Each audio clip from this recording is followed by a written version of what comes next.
Welcome to V3 news లక్ష్యం సమాజహితం. నేను Emilia. బులెటిన్ల ముందుగా హెడ్లైన్స్ చూద్దాం. స్వర్ణ ప్యాలెస్ ఘటనపై 2 వేర్వేరు కమిటీల ఏర్పాటు.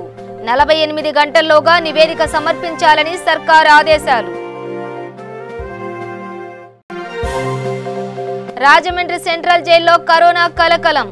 247 మంది ఖైదీలకు కరోనా పాజిటివ్.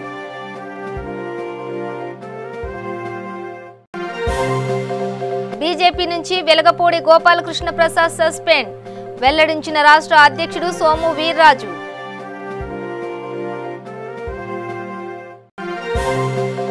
టీటీడీలో 743 మంది సిబ్బందికి కరోనా పాజిటివ్. ఆలయ ఈవో అనిల్ కుమార్ సింఘాల్ వెల్లడి.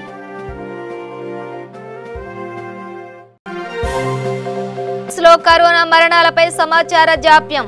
ఐసోలేషన్ లో అదృశ్యమైన వృద్ధుడి మృతదేహం స్టోర్ రూమ్ లో లభ్యం. డీటెయిల్స్ చూస్తే స్వర్ణ ప్యాలెస్ దుర్ఘటనపై ప్రభుత్వం 2 వేర్వేరు కమిటీలను ఏర్పాటు చేసింది. ప్రమాదానికి గల కారణాలు, ఇతర అంశాలపై 2 అధికారులతో కమిటీ ఏర్పాటైంది. ఆరోగ్యశ్రీ సీఈఓ, డైరెక్టర్, ఆరోగ్య శాఖ డైరెక్టర్లతో కమిటీ ఏర్పాటు చేశారు. రమేష్ హాస్పిటల్లో కరోనా రోగులకు అందిస్తున్న చికిత్స, ఆసుపత్రి ఆధ్వర్యంలో నడుస్తున్న క్వారంటైన్ సెంటర్లలో రోగుల భద్రతపై కమిటీ విచారించనుంది. 48 గంటల్లో నివేదిక ఇవ్వాల్సిందిగా కమిటీకి సర్కార్ ఆదేశాలు జారీ చేసింది. అలాగే స్వర్ణ ప్యాలెస్ హోటల్లో ఫైర్ సేఫ్టీ లోపాలపై నివేదిక కోసం మరో కమిటీని ప్రభుత్వం ఏర్పాటు చేసింది.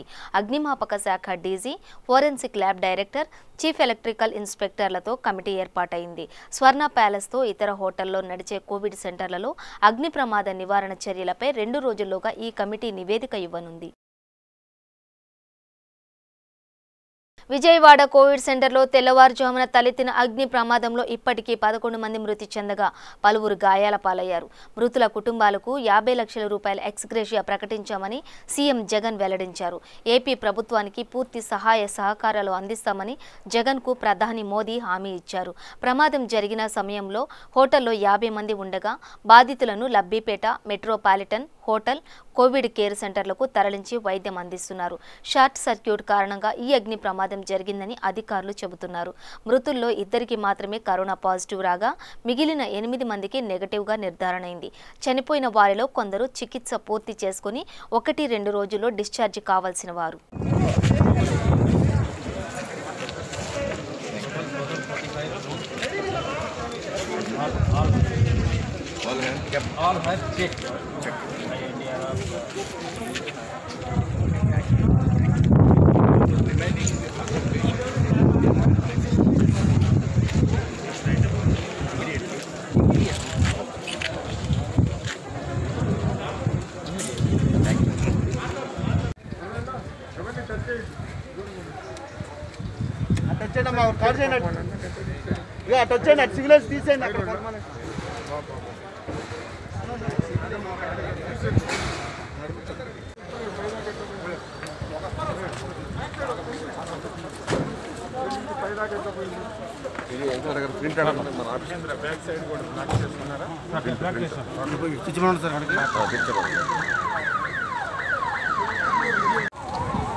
పదా వెనక వాడండి నీట్గా ఎవరినండి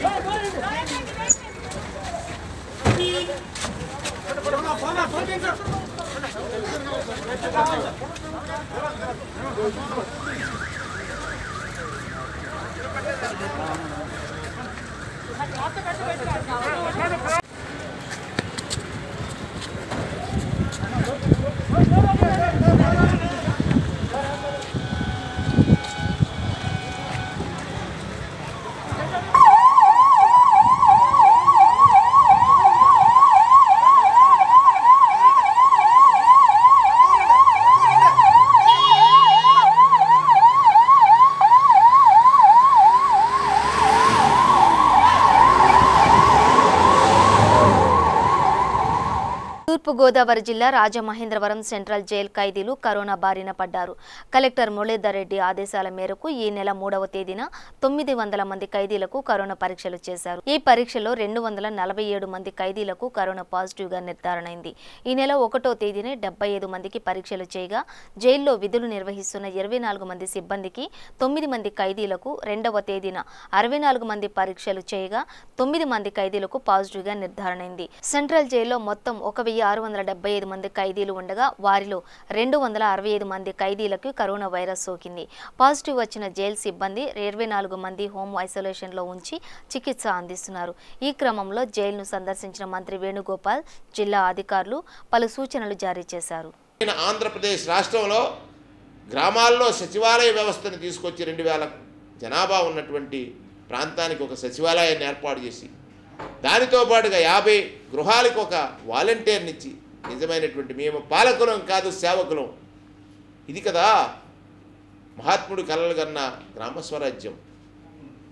ఇవాళ విపత్కర పరిస్థితుల్లో దేశమంతా కొనియాడిందే ఈ సచివాలయ వ్యవస్థని, వాలంటీర్ వ్యవస్థని. ఈ విపత్కర పరిస్థితుల్లో ఎదుర్కోవడానికి సైన్యం మాదిరిగా జగనన్న తీసుకొచ్చినటువంటి వ్యవస్థ పనిచేసిందే.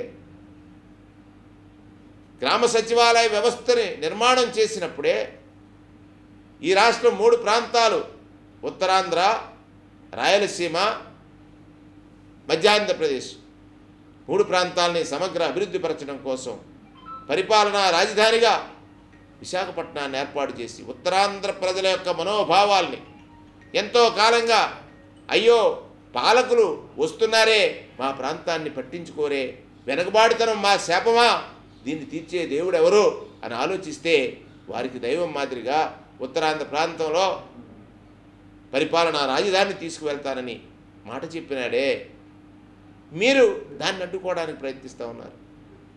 రాయలసీమ వాసులు 60 సంవత్సరాలుగా హైకోర్టు మా ప్రాంతానికి వస్తే మా ప్రాంతం అభివృద్ధి చెందుతుందని వారు కలగన్నారే, ఆ కలలు తీరుస్తున్నటువంటి భగవంతుడే కదా శ్రీ జగన్మోహన్ రెడ్డి గారు.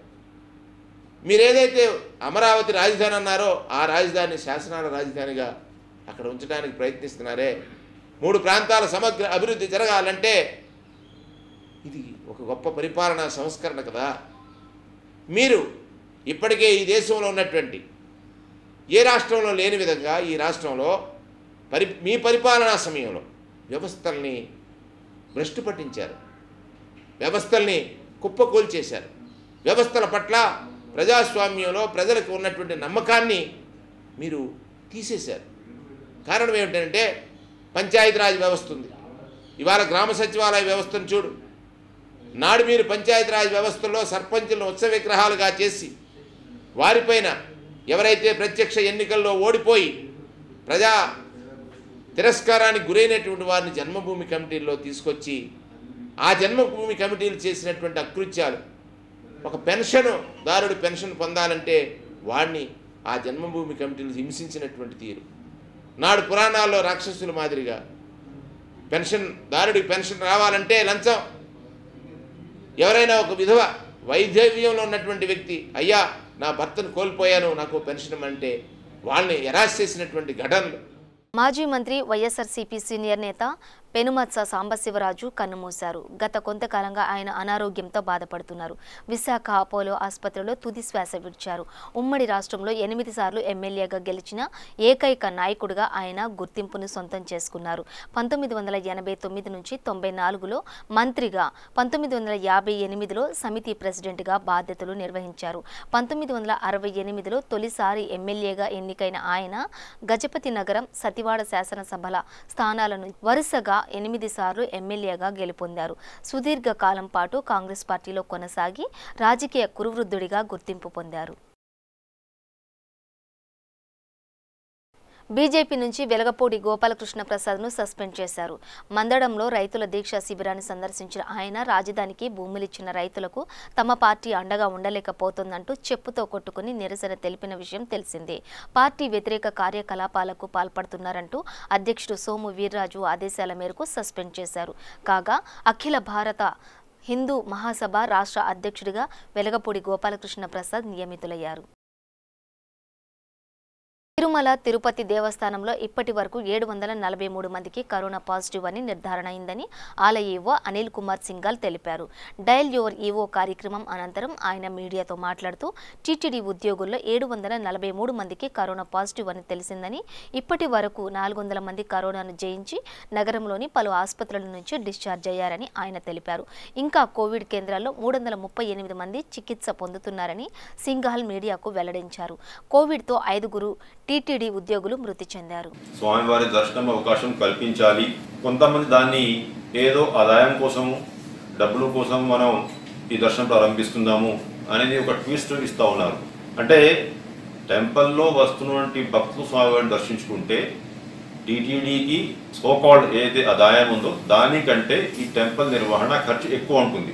కాబట్టి మనం డబ్బుల కోసము స్వామివారి దర్శనం ప్రారంభించలేదు అనేది క్లారిఫై చేస్తూ ఉన్నారు. రాష్ట్ర వ్యాప్తంగా కూడా కేసులు పెరుగుతుంటాయి. అది ఓన్లీ స్వామివారి దర్శనం వల్ల కేసులు పెరుగుతాయి అనేది ఏదైతే ఒక్కోసారి ఇంప్రెషన్ సంహౌ క్రియేట్ అయిపోతూ ఉంటుంది సోషల్ మీడియాలో, అది కరెక్ట్ కాదు నేను మనవి చేస్తున్నాను. మొత్తం మీరు ఫిగర్ చూసుకున్నట్లయితే దాదాపు అన్ని కేటగిరీస్, దాంట్లో SPF, vigilance, contract, outsourcing workers, sanitation workers, regular workers అంతా కలిపి ఇప్పుడు వరకు కరోనా పాజిటివ్గా 743 మంది, దాంట్లో 402 మంది స్టాఫ్ పూర్తిగా ట్రీట్ అయిపోయి మళ్ళీ డ్యూటీస్ చేరుకున్నారు. పశ్చిమ గోదావరి జిల్లాలో కరోనా జోరు కొనసాగుతోంది. నిన్న ఒక్కటే రోజు 604 కేసులు నమోదయ్యాయి. వరుసగా 3వ రోజు 10 మంది మృతి చెందారు. జిల్లాలో కరోనా పాజిటివ్ కేసుల సంఖ్య 19,601కి చేరింది. ఏలూరులో నిన్న ఒక్కరోజే 37 కేసులు నమోదయ్యాయి. జిల్లా వ్యాప్తంగా ఇప్పటి వరకు 14,160 మంది డిశ్చార్జ్ అయ్యారు. కాగా ప్రకాశం జిల్లాలో సైతం కరోనా కేసుల ఉధృతి కొనసాగుతోంది. తాజాగా మరో 450 కేసులు నమోదయ్యాయి. దీంతో జిల్లాలో వ్యాప్తంగా కరోనా పాజిటివ్ కేసుల సంఖ్య 9,670లకు చేరింది. ఒంగోలులో అత్యధికంగా 63 కేసులు నమోదయ్యాయి. గడిచిన 24 గంటల్లో కరోనా బారిన పడి 6 మృతి చెందారు. జిల్లాలో ఇప్పటి వరకు 117 కరోనాతో మృతి చెందారు. జిల్లాలో ప్రస్తుతం యాక్టివ్గా ఉన్న కేసులు 1,598 కేసులు ఉన్నాయని చెప్పారు.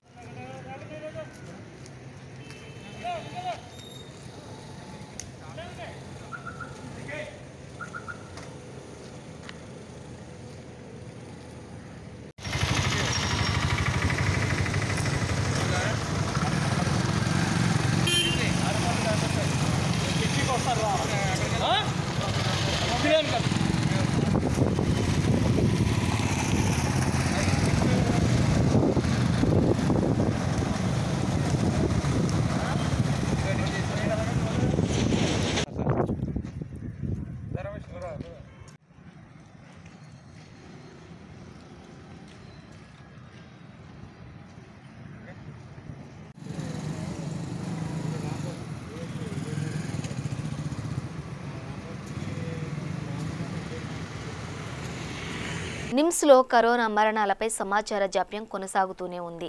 విశాఖలో ఐసోలేషన్ నుంచి అదృశ్యమైన వృద్ధుడి మృతదేహం చివరకు స్టోర్ రూమ్లో లభ్యమైంది. కరోనా వైరస్ బారిన పడిన ఓ వృద్ధుడు నిమ్స్లో చికిత్స పొందుతున్న సమయంలో కనిపించకుండా పోయాడు. అయితే ఐసోలేషన్ వార్డులో చికిత్స పొందుతున్న తన తండ్రి కనిపించకపోవడంపై ఆసుపత్రి వర్గాలను ఆరా తీశాడు కుమారుడు. వారి నుంచి సరైన సమాధానం రాకపోవడంతో చివరకు తన తండ్రి ఆచూకీ లభించడం లేదని అరిలోవ పోలీస్ స్టేషన్లో ఫిర్యాదు చేశాడు. చివరకు స్టోర్ రూమ్లో ఆ వృద్ధుడి మృతదేహం లభ్యం కావడంతో పోలీసులకు సమాచారం ఇచ్చారు నిమ్స్ డైరెక్టర్. కాగా నిమ్స్లో కరోనా రోగుల మృతదేహం అదృశ్యమై పలు విమర్శలు ఉన్నాయి. ఎగువన కురుస్తున్న వర్షాలతో శ్రీశైలం జలాశయానికి వరద ఉధృతి కొనసాగుతోంది. ప్రస్తుతం జలాశయం ఇన్ఫ్లో 1,89,531 క్యూసెక్లు, అవుట్ఫ్లో 42,000 క్యూసెక్లుగా ఉంది. జలాశయం పూర్తి స్థాయి నీటి మట్టం 885 అడుగులు కాగా ప్రస్తుత నీటి మట్టం 858.70 అడుగులకు చేరింది. అలాగే పూర్తి స్థాయి నీటి నిల్వ సామర్థ్యం 215.807 టీఎంసీలకు గాను ప్రస్తుతం నీటి మట్టం 858.70 అడుగులకు చేరింది. అలాగే పూర్తి స్థాయి నీటి నిల్వ సామర్థ్యం 215.807 టీఎంసీలు గాను ప్రస్తుతం నీటి నిల్వ సామర్థ్యం 101.9210 టీఎంసీలుగా ఉంది. ఎడమగట్టు జల విద్యుత్ కేంద్రంలో 6 యూనిట్ల ద్వారా పూర్తి స్థాయిలో విద్యుత్ ఉత్పత్తి కొనసాగుతోంది. తూర్పుగోదావరి జిల్లాలో ఆశా వర్కర్లు ఆందోళన బాట పట్టారు. తమ సమస్యలను పరిష్కరించాలంటూ కాకినాడ కలెక్టర్ కార్యాలయం వద్ద ఆశా వర్కర్లు యూనియన్ ఆధ్వర్యంలో ధర్నా చేపట్టారు. లాక్డౌన్ కారణంగా ఆర్థిక ఇబ్బందులతో సతమతం అవుతున్న ఆశా వర్కర్ల సమస్యలను తక్షణమే ప్రభుత్వం పరిష్కరించాలని డిమాండ్ చేశారు. ఈ సందర్భంగా సుమారుగా 10కి పైగా పలు సమస్యలను విన్నవించుకున్న ఆశా వర్కర్లు ప్రభుత్వం తమను తక్షణమే ఆదుకోవాలని డిమాండ్ చేశారు.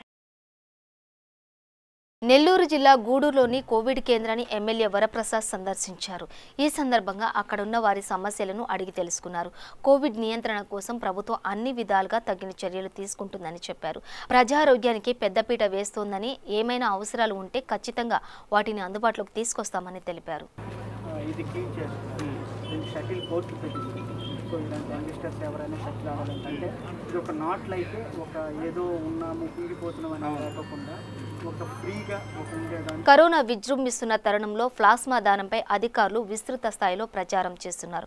కరోనా బాధితులను తక్షణమే ఆదుకునే అపర సంజీవనిగా భావించే ప్లాస్మా దానం చేసేందుకు ముందుకు రావాలని తూర్పుగోదావరి జిల్లా అధికారులు విజ్ఞప్తి చేస్తున్నారు. కోవిడ్ బారిన పడి ప్రాణాపాయ స్థితిలో ఉన్నవారిని ఆదుకునేందుకు ప్లాస్మా దానం చేయడానికి దాతలు స్వచ్ఛందంగా ముందుకు రావాలని తూర్పుగోదావరి జిల్లా జాయింట్ కలెక్టర్ కీర్తి చేకూరి పిలుపునిచ్చారు. జీజీహెచ్ బ్లడ్ బ్యాంక్లో ప్లాస్మా దానం చేస్తున్న వాకలపూడికి చెందిన జి సత్యనారాయణను ఆమె మున్సిపల్ కమిషనర్ స్వప్నిల్ ఫుండర్ అభినందించారు. కమిషనర్ మాట్లాడుతూ కాకినాడలో ఇప్పటి వరకు 5గురు ప్లాస్మా దానం చేశారని, ప్లాస్మా దానం ప్రాణదానంతో సమానమని అన్నారు. సో ఇప్పుడు మన ఇక్కడ ప్లాస్మా థెరపీ కోసమని మన ప్లాస్మా ఎక్స్ట్రాక్టర్ మిషన్ ఇక్కడ మనకి జీజీహెచ్లో ఒకటి ఉంది. మొన్నే మనం మొదలు పెట్టడం జరిగిందండి. సో ఇప్పటికీ 5గురు, this is the 5th person who's donating his plasma now.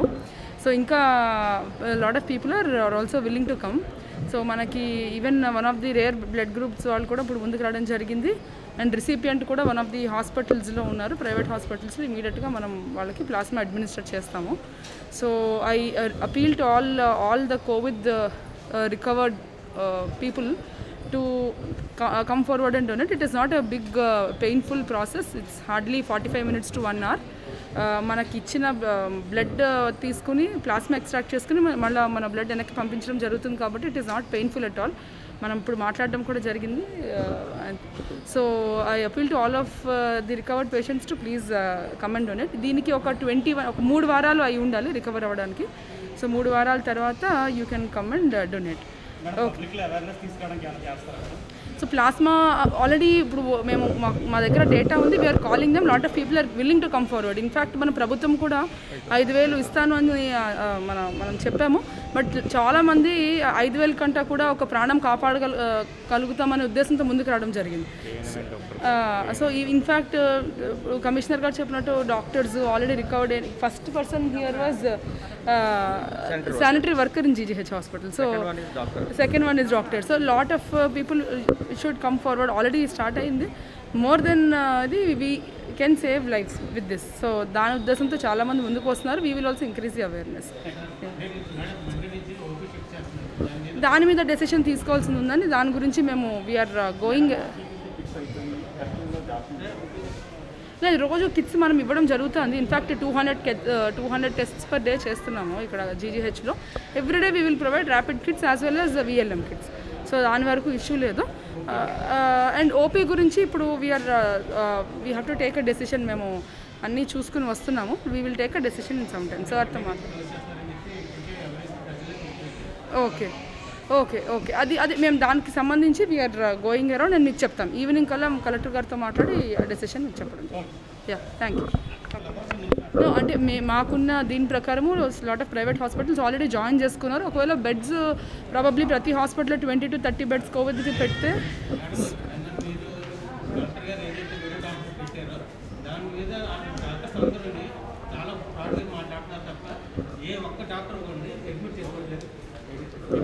Okay no అంటే మేము అది మాట్లాడడం జరిగింది. ప్రతి హాస్పిటల్లో కూడా కొన్ని ఇవి సెపరేట్ చేయడం, కొంతమందిని కోవిడ్ చేయడం. ఇన్ఫ్యాక్ట్ కొన్ని హాస్పిటల్స్ ఇక్కడి నుంచి వెళ్ళిన నాన్ కోవిడ్ ఓపీని ఇన్ పేషెంట్స్ని కూడా తీసుకోవాలి కాబట్టి కొన్ని మనం కోవిడ్కి కూడా పెట్టకుండా ఓన్లీ జీజీహెచ్ నుంచి డైవర్ట్ అయిన పేషెంట్స్ అందరికీ కూడా కొన్ని హాస్పిటల్స్ కేటర్ చేయాల్సి వస్తుంది. సో అన్ని హాస్పిటల్స్ కోవిడ్కి అని ఉండేవండి, కొన్ని కోవిడ్కి, కొన్ని నాన్ కోవిడ్, ఆ డీటెయిల్స్ ఇస్తాము. విజయవాడ జూనియర్ డాక్టర్లతో ప్రభుత్వ చర్చలు ఇంకా కొలిక్కి రాలేదు. కోవిడ్ ఆసుపత్రుల్లో ప్రాణాలకు తెగించి వైద్య సేవలు అందిస్తున్న తమ సమస్యలను పరిష్కరించకపోతే విధులు బహిష్కరిస్తామని హెచ్చరిస్తూ ఏపీ జూనియర్ డాక్టర్ల అసోసియేషన్ ఆధ్వర్యంలో రాష్ట్ర వైద్య విద్యా డైరెక్టర్, వైద్య ఆరోగ్య శాఖ అధికారులు జూడాలతో చర్చలు జరుపుతున్నారు. విజయవాడలోని రాష్ట్ర స్థాయి కోవిడ్ ప్రభుత్వ ఆసుపత్రి ఆవరణలో జూనియర్ డాక్టర్లు కొవ్వొత్తుల ప్రదర్శన నిర్వహించి ప్రభుత్వానికి తమ నిరసన తెలిపారు.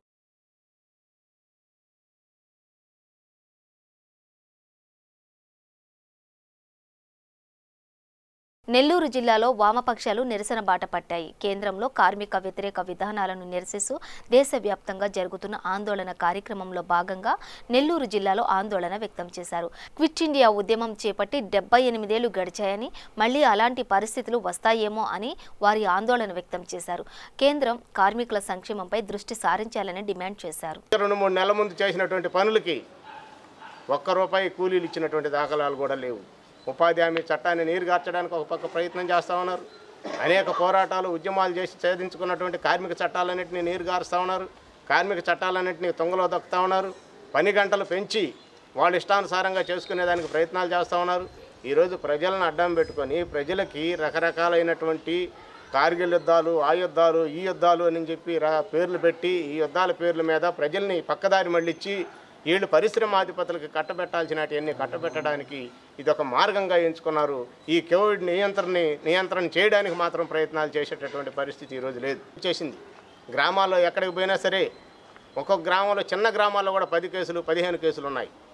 ఈ 10 కేసులు 12 కేసులు ఉన్నాయి అని అంటే వాళ్ళని ఏమన్నా పట్టించుకుంటున్నారా ప్రభుత్వాలంటే పట్టించుకున్నటువంటి దాఖలాలు లేవు. నిన్ననే గూడూరులో చూస్తే క్వారంటైన్లో ఉన్నటువంటి వాళ్ళు అయ్యా మాకు 3 రోజుల నుంచి తిండి లేదు అని చెప్పి గగ్గోలు పెట్టినటువంటి మనం కళ్ళ ముందు కనబడతా ఉన్నాయి. ఇటువంటి పరిస్థితుల్లో ఈరోజు ప్రజలు ఉన్నారు, అనేక ఇబ్బందులను ఎదుర్కొంటూ ఉన్నారు. ఇట్లాంటి తరుణంలో ఉద్యమాలు ఉవ్వెత్తున రావాల్సిన ఈ తరుణంలో కరోనా వచ్చినందువల్ల ఉద్యమాలు చేయలేనటువంటి పరిస్థితి.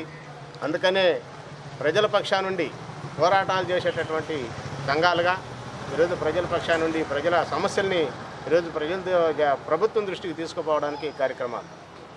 మన కేంద్రంలో అధికారంలో ఉన్నటువంటి నరేంద్ర మోడీ గారు మార్చి 23న ఆయన చెప్పిన మాటలు, ఖచ్చితంగా మేము లాక్డౌన్ విధిస్తున్నాము, 3 నెలల పాటు ఎవరు ఇళ్లలో నుంచి బయటికి రాకూడదు, దీన్ని ఏడకాడికి కట్టడి చేసేదానికి ప్రపంచ దేశాలన్నిటికంటే ముందంజలో మనం ఉండి కట్టడి చేయడానికి ప్రయత్నం చేస్తున్నామని చెప్పి మనల్ని చప్పట్లు కొట్టమని, లైట్లు ఆర్పమని, ఆ విధమైనటువంటి ప్రోత్సాహాన్ని మనకిచ్చి మీరందరూ లైట్లు ఆర్పండి, ఆ చీకట్లో పరిశ్రమాధిపతులు మొత్తం కొట్టుకొని వెళ్ళిపోయేదానికి వాళ్ళకి అవకాశాలు, చీకట్లో కొట్టుకోమని చెప్పి వాళ్ళకి అవకాశాలు కల్పించినటువంటి మహానుభావుడు నరేంద్ర మోడీ గారు. కేంద్ర రాష్ట్ర ప్రభుత్వాల ప్రజా మహిళా వ్యతిరేక విధానాలను ఖండిస్తూ విశాఖలోని జీవీఎంసీ గాంధీ విగ్రహం వద్ద మహిళా సంఘాలు నిరసన చేపట్టారు. కరోనా విధుల్లో ఉన్న ఉద్యోగులకు, కార్మికులకు భద్రతా పరికరాలు ఇవ్వాలని, ఉచిత బీమా కల్పించాలని డిమాండ్ చేశారు. కరోనా సమయంలో ఇబ్బందులు పడుతున్న కార్మిక కుటుంబాలను ఆదుకోవాలని కోరారు. కరోనాను అడ్డం పెట్టుకుని ప్రభుత్వం రంగం సంస్థలను ప్రైవేట్ పరం చేయడం అత్యంత హేయమైన చర్య అని అన్నారు. ప్రాథమిక హక్కు అయిన వైద్యం పేదవారికి అందడం లేదని కేంద్ర రాష్ట్ర ప్రభుత్వాలు దృష్టి సారించాలని అన్నారు. దేశవ్యాప్తంగా కరోనా సంబంధించి ఎవరైతే దేశంలో ఉన్న డాక్టర్లు కానీ, పోలీసులు కానీ, నర్సులు కానీ, ఆయాలు కానీ వీళ్ళందరూ ఉన్నారో వాళ్ళు ప్రాణాలను తెగించి వైద్యాన్ని అందిస్తున్నారు. వాళ్ళందరికీ కూడా పీపీపీ కిట్లు ఇవ్వాలని చెప్పి మహిళా సంఘాలుగా డిమాండ్ చేస్తూ ఉన్నాం. అదేవిధంగా ఆశా కార్యకర్తలు వాళ్ళ అహర్నెస్లో పనిచేస్తూ ఉన్నారు. వాళ్ళ ఆరోగ్యం, వాళ్ళ పౌష్టికాహారం సంబంధించి కూడా చర్యలు తీసుకోవాలి. వాళ్ళని గవర్నమెంట్ ఉద్యోగులుగా కూడా గవర్నమెంట్ వెంటనే ప్రతిపాదన చేయాలని చెప్పేసి డిమాండ్ చేస్తున్నాం. ఈరోజు బీజేపీ గవర్నమెంట్ సందట్లో సడేమిరిగా దేశం అంతా కూడా, ప్రపంచం అంతా కూడా కరోనాతో కొట్టుమిట్టాడుతుంటే వాళ్ళు మాత్రం చాప కింద నీరులాగా ఈరోజు దేశంలో ఉన్న ప్రభుత్వ రంగ పరిశ్రమలన్నీ కూడా బహుళ జాతి సంస్థలకు దారాదత్తం చేయాలని చెప్పేసి చూస్తూ ఉన్నారు. అందులో భాగంగానే విశాఖ స్టీల్ ప్లాంట్ని పోస్కో కట్టుబెడుతున్నారు. రైల్వేని ఈరోజు పేదవాడు చాలా చౌకగా ప్రయాణం చేసే మార్గం రైలు మార్గం, అటువంటి రైల్వేని ప్రైవేటీకరణ చేయాలని చెప్పేసి కూడా చూస్తూ ఉన్నారు. ఏదైతే సహజ వనరులు ఉన్నాయో వీటన్నింటినీ కూడా పారిశ్రామికవేత్తలకి సామ్రాజ్యవాదులకి ఈరోజు కట్టబెట్టాలని చెప్పేసి చూస్తున్నారు. తత్ఫలితంగా ఈరోజు విశాఖపట్నం కానీ రాష్ట్రంలో కానీ ఉపాధి లేని పేదవాళ్ళు విపరీతంగా ఉన్నారు. ఉపాధి హామీ పథకంలో గత సంవత్సరం 1,00,000 మంది పనిచేస్తే ఈ సంవత్సరం 5 లక్షల మంది పనిచేశారు. ఉపాధి హామీ పనులు 200 రోజులు ఇవ్వాలని చెప్పి దేశవ్యాప్తంగా అన్ని మహిళా సంఘాలు కూడా ఈరోజు డిమాండ్ చేస్తూ కార్యక్రమం చేయడం జరుగుతోంది. అందులో భాగంగా ఈరోజు కరోనాకి గవర్నమెంట్ జీవో ఇచ్చింది. ఆ జీవో ప్రకారం చాలా తక్కువ డబ్బులు, మనిషికి రోజుకి 1000 రూపాయలు మాత్రమే ఖర్చు పెట్టే పరిస్థితి.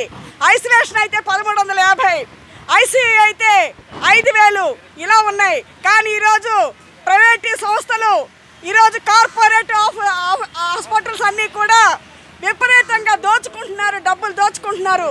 అందుకనే కరోనాను కూడా ఈరోజు వ్యాపారం మార్చుకొని వైద్యాన్ని వ్యాపారం చేసుకునే పరిస్థితి నెలకొని ఉంది. విశాఖలో అఖిలపక్షం నేతలు భారీ ర్యాలీ చేపట్టాయి.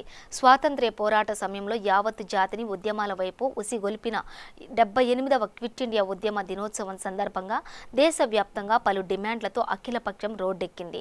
దేశ సార్వభౌమత్వాన్ని పరీక్షించడం, సంపదను కాపాడుకోవడం, ప్రభుత్వ రంగ సంస్థలను ఊనికి కోల్పోకుండా రక్షించడం వంటి పలు డిమాండ్లతో మరోసారి ఉద్యమ నేతలు గళమెత్తారు.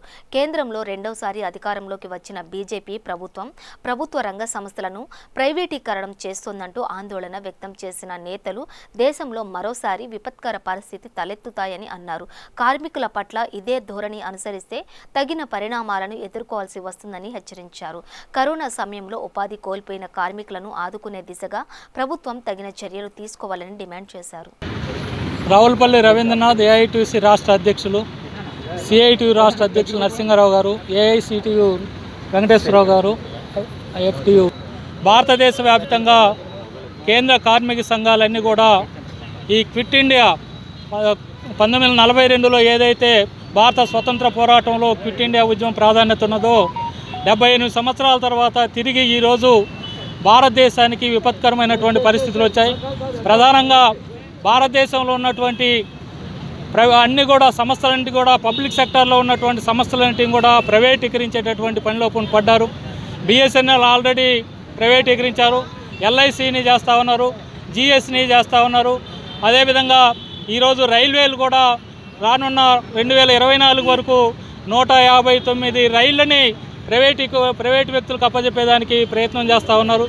అందుకని ఒకనాడు భారతదేశానికి రక్షణగా ఉన్నటువంటి ఆర్థిక వనరులు సమకూరుస్తున్నటువంటి మంచి లాభాలతో ఉన్నటువంటి పబ్లిక్ సెక్టార్స్ అన్నిటిని కూడా నరేంద్ర మోడీ గారు ఈ 5 సంవత్సరాల్లో, ఈ వచ్చిన 6వ సంవత్సరంలో ప్రైవేటు వ్యక్తులకు దారాదత్తం చేసేదానికి తీవ్రంగా ప్రయత్నాలు చేసి సఫలమవుతూ ఉన్నాడు.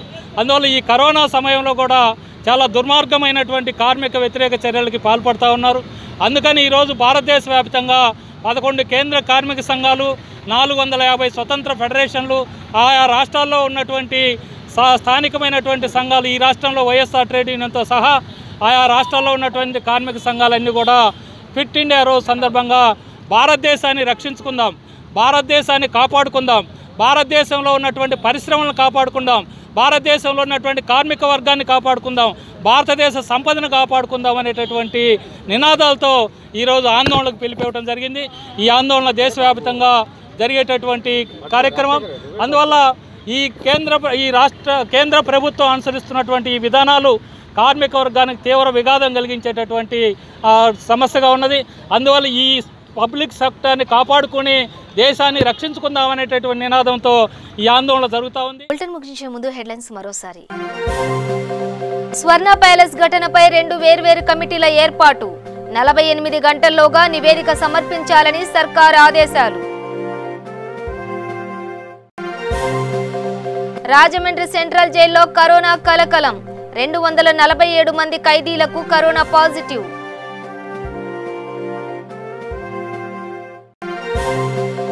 బీజేపీ నుంచి వెలగపూడి గోపాలకృష్ణ ప్రసాద్ సస్పెండ్, వెల్లడించిన రాష్ట్ర అధ్యక్షుడు సోము వీర్రాజు.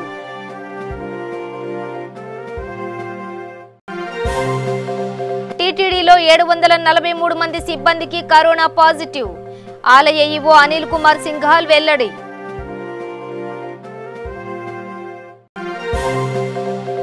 కరోనా మరణాలపై సమాచార జాప్యం, ఐసోలేషన్లో అదృశ్యమైన వృద్ధుడి మృతదేహం స్టోర్ రూమ్లో లభ్యం. ఇవి బులెటిన్ అప్డేట్స్. చూస్తూనే ఉండండి V3 న్యూస్. లక్ష్యం సమాజహితం.